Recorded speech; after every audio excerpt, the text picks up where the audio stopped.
Alice au pays des merveilles par Lewis Carroll.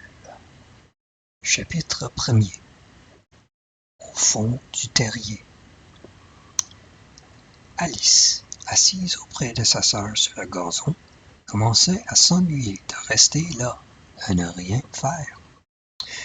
Une ou deux fois, elle avait jeté les yeux sur le livre que lisait sa sœur. Mais quoi? Pas d'image, pas de dialogue. L'appel avance, pensait Alice. Un livre sans images, sans causerie. Elle s'était mise à réfléchir, tant bien que mal, parce que la chaleur du jour l'endormait et la rendait lourde, se demandant si le plaisir de faire une couronne de marguerites valait bien la peine de se lever et de cueillir les fleurs, quand tout à coup, un lapin blanc aux yeux roses passa près d'elle. Il n'y avait rien là de bien étonnant, et Alice ne trouva même pas très extraordinaire d'entendre parler le lapin qui se disait « Ah, j'arriverai trop tard ». En y songeant après, il lui semble bien qu'elle aurait dû s'en étonner, mais sur le moment, cela lui avait paru tout naturel. Cependant, quand le lapin vint à tirer une montre de son gousset, la regarda, puis se prit à courir de plus belle. Alice sauta sur ses pieds, frappée de cette idée que jamais elle n'avait vu de lapin avec un gousset et une montre.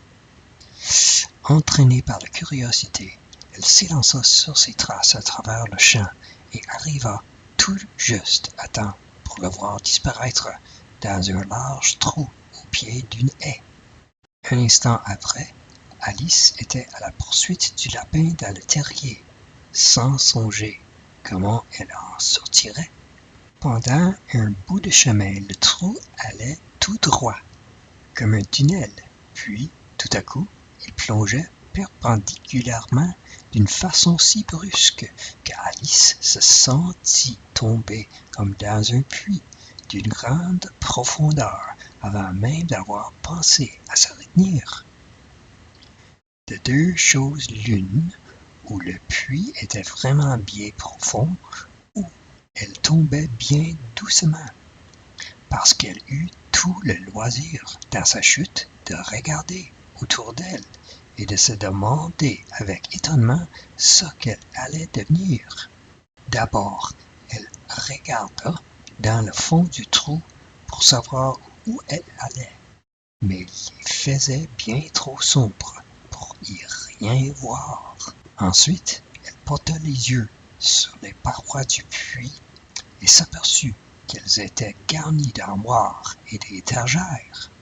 Seule et là, elle vit pendues à des clous des cartes géographiques et des images. En passant, elle prit sur un rayon un pot de confiture portant cette étiquette « Marmelade d'orange ». Mais, à son grand regret, le pot était vide. Elle n'osait le laisser tomber dans la crainte de tuer quelqu'un. Aussi s'arrangea-t-elle de manière à le déposer en passant dans une des armoires. « Certes, dit Alice, après une chute pareille, je ne me moquerai pas mal de dégringoler l'escalier.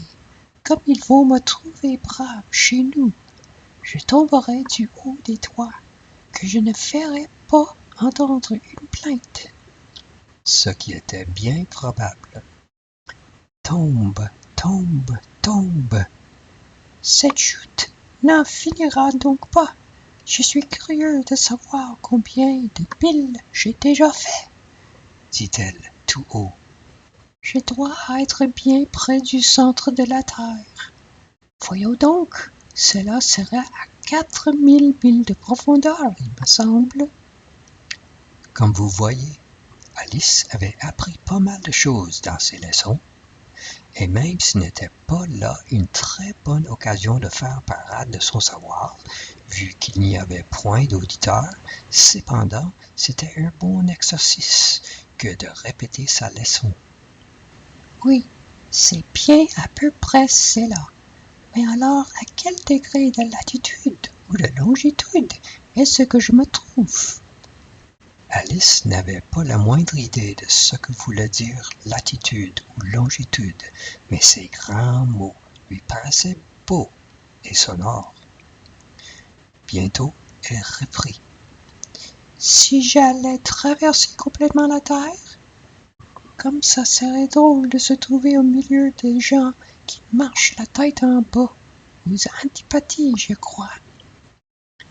Elle n'était pas fâchée cette fois qu'il n'y a eu personne là pour l'entendre, parce que ce mot ne lui faisait pas l'effet d'être bien juste. Eh bien, j'aurais alors demandé le nom du pays. Pardon, madame, est-ce ici la Nouvelle-Zambie ou l'Australie? En même temps, elle essaya de faire la révérence. Quelle idée! Faire la révérence en l'air. Dites-moi un peu, comment vous y prendriez-vous? Quelle petite ignorante, pensera la dame, quand je lui ferai cette question. Non, il ne faut pas demander cela.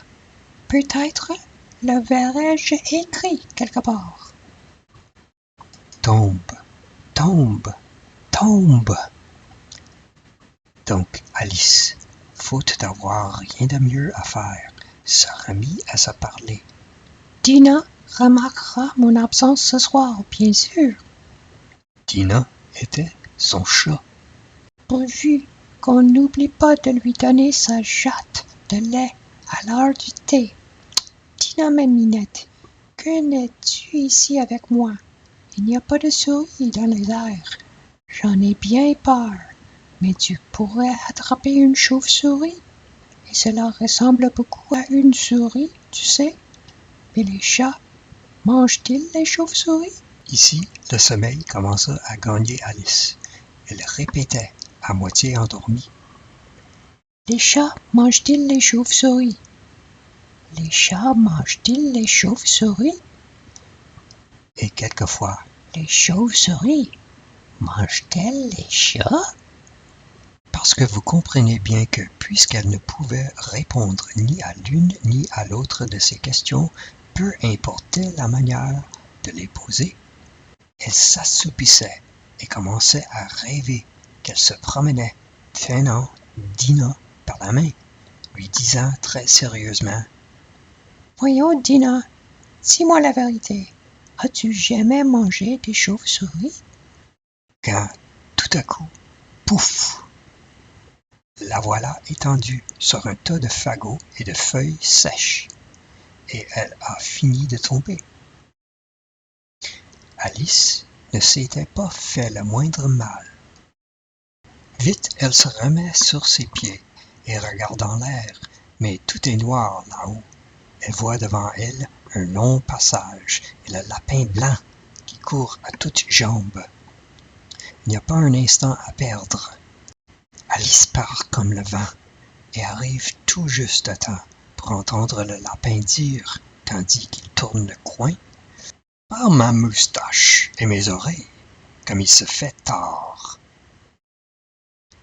Elle n'en était plus qu'à 2 pas, mais le coin tourné, le lapin avait disparu. Elle se trouva alors dans une salle longue et basse, éclairée par une rangée de lampes pendues au plafond. Il y avait des portes tout autour de la salle.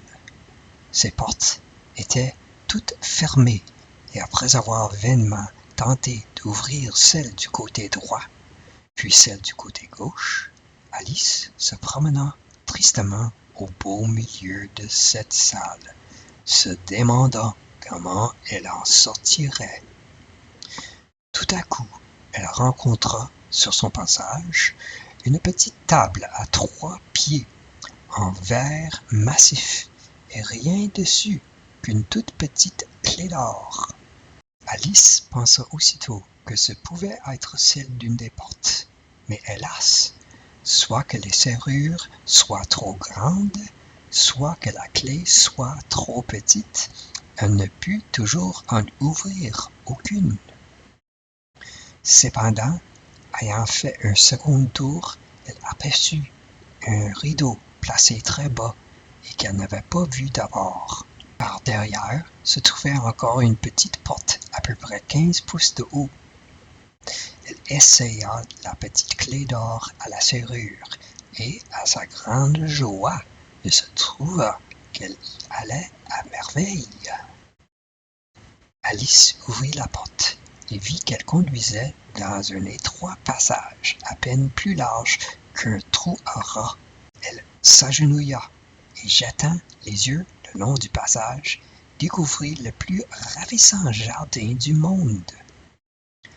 Oh! Il lui tardait de sortir de cette salle ténébreuse et de errer au milieu de ces carrés de fleurs brillantes, de ces fraîches fontaines. Mais sa tête ne pouvait même pas passer par la porte. Et quand même, ma tête y passerait, pensait Alice. À quoi cela servirait-il sans mes épaules? Oh, que je voudrais donc avoir la faculté de me fermer comme un télescope. Ça se pourrait peut-être, si je savais comment m'y prendre. Il lui était déjà arrivé tant de choses extraordinaires qu'Alice commençait à croire qu'il n'y en avait guère d'impossible. Comme cela n'avançait à rien de passer son temps à attendre à la petite porte, elle retourna vers la table, espérant presque y trouver une autre clé, ou tout au moins quelque grimoire donnant les règles à suivre pour se fermer comme un télescope. Cette fois, elle trouva sur la table une petite bouteille, qui certes n'était pas là tout à l'heure. Au cou de cette petite bouteille était attachée une étiquette en papier avec ces mots « Buvez-moi », admirablement imprimés en grosses lettres. C'est bien facile à dire « Buvez-moi », mais Alice était trop fine pour obéir à l'aveuglette. Examinons d'abord, dit-elle, et voyons s'il y a écrit dessus « poison » ou non. Parce qu'elle avait lu dans de jolis petits contes que des enfants avaient été brûlés, dévorés par des bêtes féroces et qu'il leur était arrivé d'autres choses très désagréables, tout cela pour ne s'être pas souvenu des instructions bien simples que leur donnait leur parent. Par exemple, que le tissonnier chauffé à blanc brûle les mains qui le tiennent trop longtemps, que si on se fait au doigt une coupure profonde, il saigne d'ordinaire. Et elle n'avait point oublié que si l'on boit immodérément d'une bouteille marquée « poison », cela ne manque pas de brouiller le cœur, tôt ou tard. Cependant, comme cette bouteille n'était pas marquée « poison », Alice se hasarda à en goûter le contenu, et le trouvant fort bon, au fait, c'était comme un mélange de tarte aux cerises, de crème, d'ananas, de dinde truffée, de nougat et de rôti au beurre. Elle eut bientôt tout avalé. « Je me sens toute drôle, » dit Alice. « On dirait que je rentre en moi-même et que je me ferme comme un télescope. » C'est bien ce qui arrivait, en effet. Elle n'avait plus que 10 pouces de haut, et un éclair de joie passa sur son visage à la pensée qu'elle était maintenant de la grandeur voulue pour pénétrer par la petite porte dans ce beau jardin. Elle attendit pourtant quelques minutes pour voir si elle allait rapetisser encore. Cela lui faisait bien un peu peur. « Songez donc, » se disait Alice, « je pourrais bien finir par m'éteindre comme une chandelle. Que deviendrais-je alors? » Et elle cherchait à s'imaginer l'air que pouvait avoir la flamme d'une chandelle éteinte, car elle ne se rappelait pas avoir jamais rien vu de la sorte. Un moment après, voyant qu'il ne se passait plus rien, elle se décide à aller de suite au jardin. Mais hélas, pauvre Alice, en arrivant à la porte, elle s'aperçut qu'elle avait oublié la petite clé d'or. Elle revint sur ses pas pour la prendre sur la table. Pas! Impossible d'atteindre à la clé qu'elle voyait bien clairement à travers le verre. Elle a fait alors tout son possible pour grimper le long d'un des pieds de la table, mais il était trop glissant. Et enfin, épuisée de fatigue, la pauvre enfant s'assit et pleura. « Allons, à quoi bon pleurer ainsi? » se dit Alice vivement. « Je vous conseille, mademoiselle, de cesser tout de suite. » Elle avait pour habitude de se donner de très bons conseils, bien qu'elle les suivît rarement, et quelquefois elle se grondait si fort que les larmes lui en venaient aux yeux. Une fois même, elle s'était donné des tapes pour avoir triché dans une partie de croquet qu'elle jouait toute seule, car cet étrange enfant aimait beaucoup à faire deux personnages. Mais, pensa la pauvre Alice, il n'y a plus moyen de faire deux personnages, à présent qu'il me reste à peine de quoi en faire un. Elle aperçut alors une petite boîte en verre qui était sous la table. L'ouvrit et y trouva un tout petit gâteau sur lequel les mots « Mangez-moi » étaient admirablement tracés avec des raisins de Corinthe. « Tiens, je vais la manger, » dit Alice. « Si cela me fait grandir, je pourrai atteindre à la clé. Si cela me fait rapetisser, je pourrai ramper sous la porte. D'une façon ou de l'autre, je pénétrerai dans le jardin, et alors, arrive que pourra. » Elle mangea donc un petit morceau du gâteau, et portant sa main sur sa tête, elle se dit tout inquiète. « Lequel est-ce? Lequel est-ce? » Elle voulait savoir si elle grandissait ou rapetissait, et soit toute étonnée de rester la même. Franchement, c'est ça qui arrive le plus souvent lorsqu'on mange du gâteau. Mais Alice avait tellement pris l'habitude de s'attendre à des choses extraordinaires que cela lui paraissait ennuyeux et stupide de vivre comme tout le monde. Aussi elle se remit à l'œuvre et eut bien vite fait disparaître le gâteau